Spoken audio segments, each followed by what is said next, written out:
আমরা আবার শুনবো আপনার কথা। জনাব মোশাররফ হোসেন, আপনার কাছে কি মনে হয় ডাকসু ইলেকশন আপনি কেমন দেখলেন? আমরা আসলে জিনাত আপার কাছে একটু লম্বা করেই শুনলাম, যেহেতু তিনি প্রবল ছিলেন। আপনি বিশ্ববিদ্যালয়ের সাবেক ছাত্র নেতা হিসেবে আপনি কিরকম ধন্যবাদ দেখলেন? আপনাকে। আসলে এই ২৮ বছর পর ডাকসু নির্বাচন হলো। আমার ছাত্র অবস্থায় সুযোগ হয়েছিল দুটি ডাকসু নির্বাচনে একটা প্রার্থী হওয়া আর একটি নির্বাচন পরিচালনা করার রাইট। ক্ষেত্রে। সেক্ষেত্রে প্রফেসর জিনাত আবা যে কথাটি বলেছে আমি একটু দ্বিমত করতে চাই যে এবার ডাকসু নির্বাচনের ক্ষেত্রে বেশ কিছু লেকিং আছে বলে আমরা মনে করি। যেমন একটা হলো যে প্রথমেই যেটি আমি জানি না এই যারা প্রার্থী ছিল তারা এই জিনিসটি পরে আমরা অভিযোগ করেছে, যেমন ব্যালট পেপারে কোনো সিরিয়াল নাম্বার নাই। আচ্ছা আচ্ছা, আপনি শেষ আমি করেন, যেটা আমি শুনেছি ইন্টারাপ্ট করব না। কারণ আমরা আপনি যেটা বলেন। জানি, জি। যেমন আপনার যদি মনে করেন রোকে হলে 1200 ভোটার থাকবে, যদি থাকে নিয়ম হলো 12টা ব্যালট এক থেকে সিরিয়াল অনুসারে দেখাবে এবং যেটা সবার সামনে ওপেন করবে।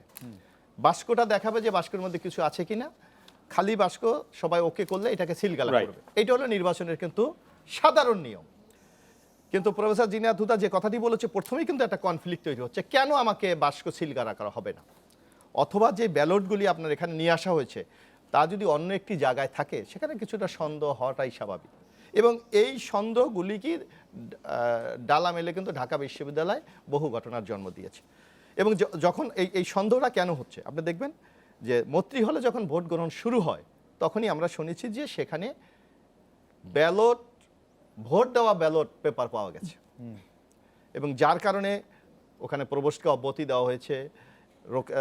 বেগম সুফিয়া কামাল হলে একই ঘটনা ঘটেছে। আর ছেলেদের না, আপনি যদি সুফিয়া কামাল হলে একই ঘটনা ঘটেনি। শুধু কুয়েত মৈত্রী হলে ঘটেছে তথ্য সঠিকভাবে না, দেওয়া ঘটে। উচিত। আর ছেলেদের হলে এটা ঘটেনি কেন, এইটা আপনি হয়তো লক্ষ্য করবেন যে আজকে সোশ্যাল মিডিয়া বা প্রিন্টও দেখা হয়েছে যে ছেলেদের হলে কিন্তু একটা নিয়ন্ত্রিত পরিবেশে ইলেকশনটা হয়েছে, এটা লক্ষ্য করবেন যে সেখানে কৃত্রিমভাবে লাইন তৈরি করা হয়েছে, এখানে ভোট যাতে ষোলোভাবে যায় সেই ব্যবস্থাটা করা হয়েছে।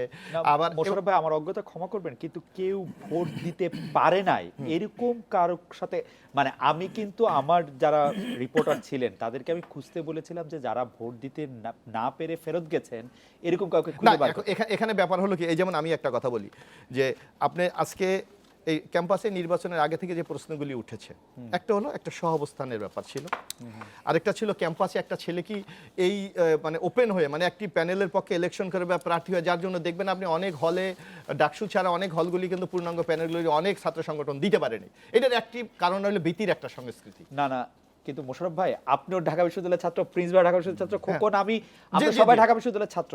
আমরা কিন্তু ঢাকা বিশ্ববিদ্যালয়ে যখন ছাত্র, আমার ভোট আমি দিতে চাইছি, দিতে পারবো না, যত ভীতিকর পরিস্থিতি হোক, সেটি আমি না, সেই বলবো না। পরিবেশ কিন্তু এখন নাই। না না, না না না খালি সাহেব, সেই পরিবেশ নাই কেন আমি একটা বলি। আপনি কি- 90তে আমি বলি হ্যাঁ। এবার যে ঘটনাগুলি করেন 90তে আপনার নিশ্চয় মনে, আমি জানি না তখন আপনি আমি বিশ্ববিদ্যালয়ে যখন ভর্তি হয় নাই, কিন্তু আমার যাওয়া হয়েছে।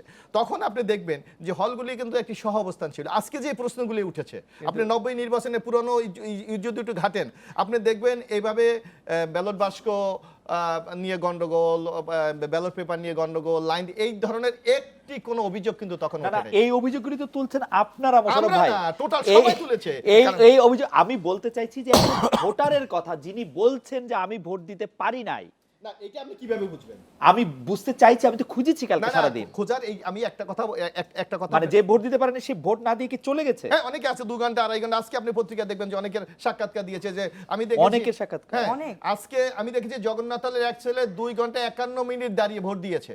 হ্যাঁ, হ্যাঁ। 2 ঘন্টা 51 মিনিট। হ্যাঁ, তো 4 ঘন্টা সকলের হয়েছে। এই ধৈর্য তো নাই, ও, আচ্ছা। সকলে তো এই এতটুক থাকার মতো অবস্থা না। আচ্ছা, একজন আমার মনে পেলেন হয় আপনি, আমরা একটু মোশাররফ ভাই, আমরা আবার আসি আপনার কাছে। আমরা এবং একটু আমি আরেকটু শেষ করি। জি। আরেকটু আপনি লক্ষ্য করবেন যে একদিকে সাধারণ ছাত্ররা লাইনে দাঁড়িয়ে ভোট দিতে পারছে না, অন্যদিকে এরকম বহু পত্রিকা নিউজ করেছে যে কিছু লোক মানে কার্ড লাগিয়ে তারা লাইনের সামনে দাঁড়িয়ে রয়েছে, তারা ইনস্ট্রাকশন দিচ্ছে, তারা ঢুকাচ্ছে, এই ধরনের ঘটনাও তো ঘটেছে। সেক্ষেত্রেও কিন্তু ব্যবস্থা নেওয়া হয়নি। ওকে, আমি একটু প্রিন্স ভাইয়ের কাছে আসতে চাই। প্রিন্স ভাই, ইলেকশনে অনেক রকম কথা হয়েছে, কিন্তু আসলে আমরা দেখেছি যে শেষ পর্যন্ত ছাত্রলীগের সংখ্যাগরিষ্ঠতা কিন্তু সর্বোচ্চ পদটি ছাত্রলীগ পায় নাই, এবং পরে আবার আমরা দেখেছি তারা একটা, মানে যদি বলি যে সব ভালো যার শেষ ভালো তার, সেক্ষেত্রে অভিনন্দন, পাল্টা অভিনন্দনের মধ্যে দিয়ে শেষ হয়েছে ব্যাপারটি।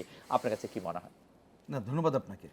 আমি সহজে যেটা বুঝি, ধরুন কথাটাকে কিভাবে বলবো, আমি একটু উল্টা দিক থেকে বলি। ছাত্রলীগ তার মতো কি বক্তব্য রেখেছে আমরা জানি।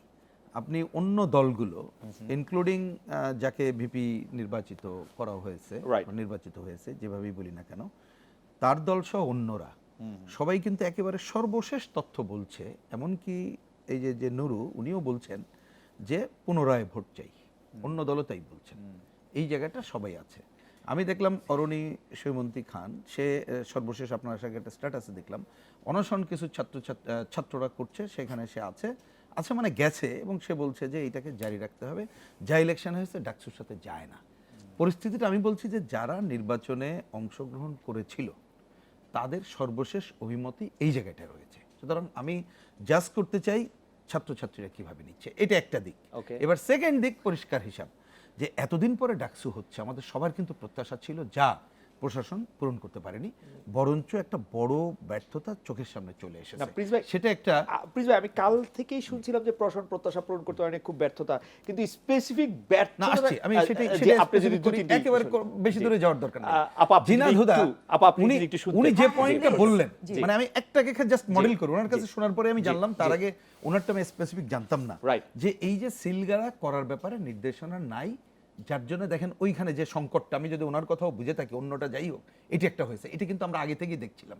আপনি ধরেন এই যে এজেন্ট রাখার ব্যাপারে আগের দিন রাতে এই যে জিয়া হলের জিয়া ভাই ছিলেন, উনি বলছেন কেন থাকবে না, আমার অঞ্চলে থাকবে, কিন্তু অন্য জায়গায় থাকবে না।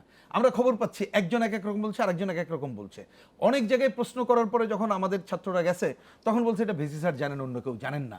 আমরা কিন্তু বারবার বলছিলাম যে এই জায়গাগুলোকে আপনি আগে সুনির্দিষ্ট করেন, স্বচ্ছতার সাথে করেন, তাহলে সংকটগুলো থাকতো না। তা আমি প্রথমে বলি ঢাকা বিশ্ববিদ্যালয়ের মতো বিশ্ববিদ্যালয়, এবং দেখুন আমরা যারা এই যে অন্য একটা নির্বাচন, সেই দগদগে ঘায়ের উপরে এখানে দাঁড়িয়ে আমরা ইলেকশন করছিলাম, আমরা ভরসাটা কার উপরে রেখেছিলাম? বারবার কথা বলছিলাম যে ঢাকা বিশ্ববিদ্যালয়, সেখানে শিক্ষক সমাজ আছেন, ওনারা কোঅর্ডিনেট করবেন এই প্রিন্স ভাই, নির্বাচন। আমরা সুতরাং যে- তারা আমরা- করুক। প্রিন্স ভাই, এইরকম প্রিন্স ভাই, অনেকগুলো ঘটনা প্রিন্স আছে। ভাই, আমি